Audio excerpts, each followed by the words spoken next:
Glomerular filtration rate.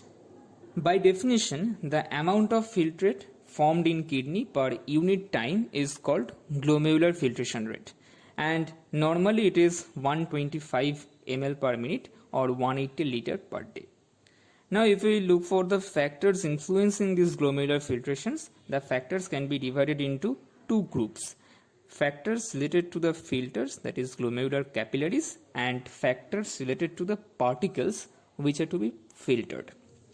And the important factors related to the capillaries is its higher permeability, which is conferred by its nature, that is the capillaries are fenestrated in nature.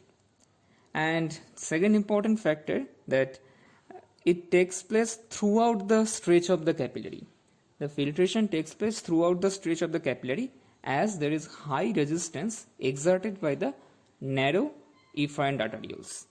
And also this narrow efferent arteriole compared to the afferent arteriole creates high capillary hydrostatic pressure. We all know the afferent arteriole has a diameter of 50 nanometer while the efferent has 25 nanometer. So there is a pressure difference in the both ends that creates the higher capillary hydrostatic pressure, and this exerts the facilitation of glomerular filtration. Now if we consider the particles factor, the most important is the size. Up to 4 nanometer particle size are easily filtered through glomerular capillary. If we consider the shape, cylindrical shaped particles are better filtered than globular shaped. In case of charge, usually negative charged particles are not filtered like albumin or protein, and this is because there is a negative charge sialoprotein present in the glomerular capillary which repel any other negative charge protein.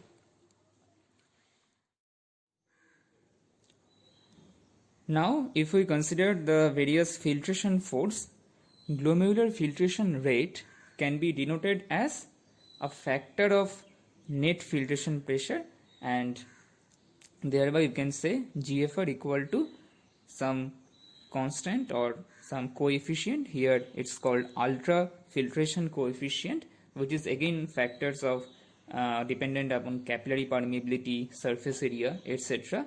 into the net filtration pressure.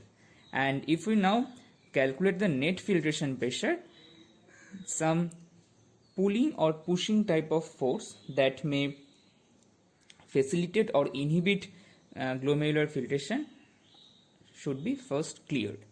Like PGC or glomerular capillary hydrostatic pressure, this pressure will facilitate filtration from capillary to Bowman's capsule.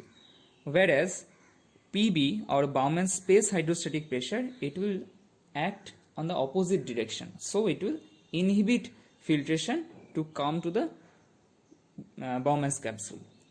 Similarly, PyGC or glomerular capillary oncotic pressure, it will also inhibit filtration because it's a pulling force or pulling pressure inside the capillary that will try to pull back the fluid from Bowman's space to the capillary. So it is a inhibiting force or pressure.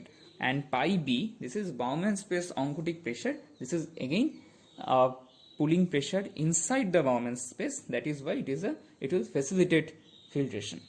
So if we now consider in the normal circumstances, at the afferent end, the net filtration pressure is 45 for the glomerular capillary hydrostatic pressure, 10 Bowman's space hydrostatic pressure, 25 is the glomerular capillary oncotic pressure, and as there is no protein filtered in the normal circumstances, so there is no protein inside the Bowman's capsule and thereby no oncotic pressure also. So it's 0, and thereby net filtration pressure is 10 millimeter Hg at the afferent end. While at the efferent end, when sufficient amount of filtration has completed, then the glomerular capillary oncotic pressure is 35 because only there is protein remaining inside the capillaries. Almost a large amount of fluid has been filtered. So the value is here 45 minus 10 minus 35, and 0 is for the Bowman's capillary oncotic pressure, that is constant. So here in the efferent, this filtration pressure is 0. So this is all about the filtration pressure or filtration force. The GFR can be determined by a very simple mathematical calculation, and the principle is like it can be determined by using a substance that is freely filtered by the glomeruli, number 1 criteria, and number 2, it is neither reabsorbed nor secreted in the renal tubule. So using this type of substance we can usually determine GFR, and the formula that can be obtained is GFR value into plasma concentration of that substance equal to urinary concentration of that substance into urinary volume, and from this we can easily calculate the GFR, that is urinary substance into volume of urine by plasma concentration. And if we now consider the factors that may alter GFR value, these are like systemic arterial pressure. It is actually proportional to the glomerular capillary pressure, and hence it will be proportional to GFR also. As the systemic pressure rises, GFR will also rise. If we consider the constriction of the afferent arteriole, it will reduce the glomerular capillary pressure, and thereby it will also reduce GFR value. If we consider the obstruction of ureter as well as renal edema, in this case usually Bowman's capsule pressure increases and it will reduces GFR. In case of hypoproteinemia or dehydration, capillary oncotic pressure is altered and thereby altered GFR. In alteration of glomerular capillary permeability or effective surface area, there is alteration of the Kf value, that is ultrafiltration of coefficient, and it will also alter the GFR value, as we have already discussed.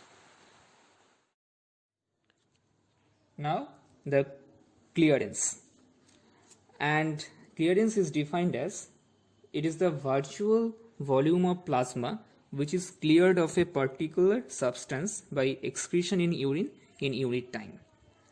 And the clearance value is compared with glomerular filtration rate, and there are 3 types of value we may get from various types of substance to be cleared.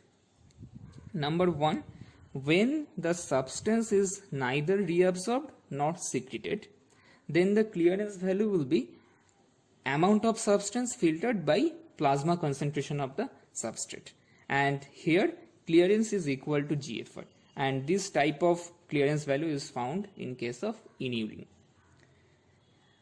When the substance is filtered but reabsorbed to some extent also, this category of substance will show clearance like amount of filtered minus amount to be reabsorbed by plasma concentration of substance, and here clearance is less than the GFR, which is shown by urea like substance, because urea is also reabsorbed in some amount. When the substance is filtered and also excreted, which is usually shown by creatine like substance, and in this case clearance value will be depicted as amount filtered of amount excreted by plasma concentration of the substance, and here the clearance will be higher than GFR because some amounts are also excreted. So very simply it is depicted 3 types of clearance we may get from various substance according to their nature of secretion or reabsorption. So thank you guys for watching, and if you like this video, please let me know in the comments.